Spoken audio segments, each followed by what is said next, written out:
The proper camber settings on a vehicle will improve road isolation and directional stability of the vehicle. Incorrect camber settings will cause tire wear and handling problems.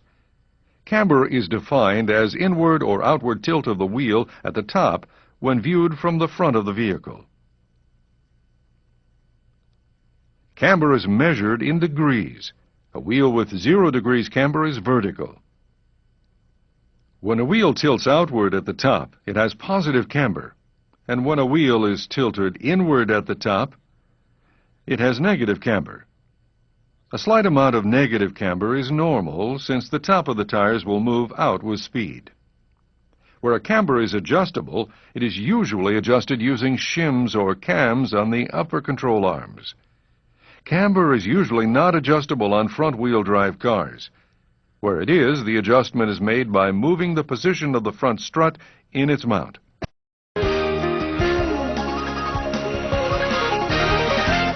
The primary functions of caster are to improve directional stability and steering wheel returnability.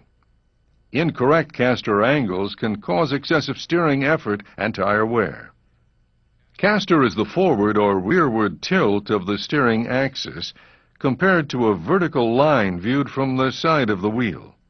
Caster is measured in degrees and is positive when the top of the steering axis is tilted rearward.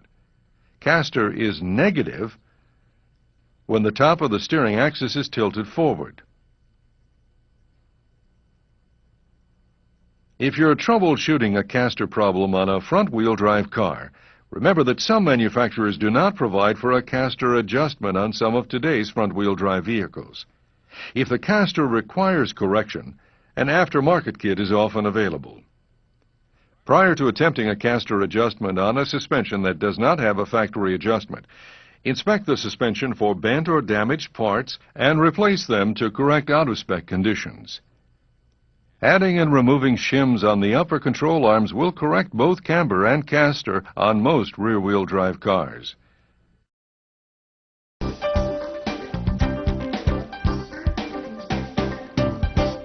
The most critical alignment angle is total toe on the steering axle.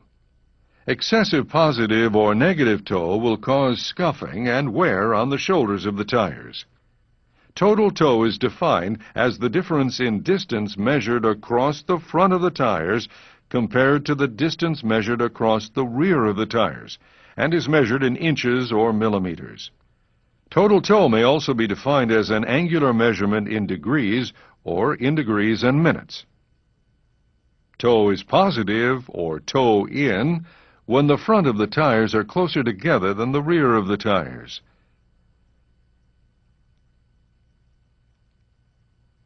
Toe is negative or toe out when the rear of the tires are closer together than the front of the tires. Zero toe occurs when the wheels are parallel. Toe is adjusted with the tie rod end adjusters. The steering wheel can also be centered using this adjustment.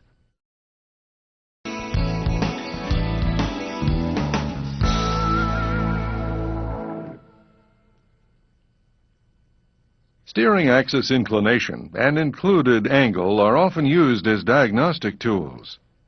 Steering axis inclination, or SAI, is defined as the angle formed by a line drawn through the upper and lower pivot points and a vertical line from the center base of the tire when viewed from the front of the vehicle. SAI is measured in degrees. We've defined camber as the inward or outward tilt of the top of the tire when viewed from the front. Camber is usually specified positive on the front wheels. So, included angle is the combination of SAI and camber. Large side-to-side differences in SAI or included angle may indicate damaged suspension components. On McPherson strut suspension systems, an incorrect SAI angle may indicate that the upper strut mount is out of position, or that the lower control arm is bent, or that the crossmember has shifted or is damaged. When SAI angles are unequal on the left and right sides, serious handling concerns can occur. These problems include excessive torque steer, steering pull during stops, or bump steer that pulls the car to one side during suspension jounce and rebound.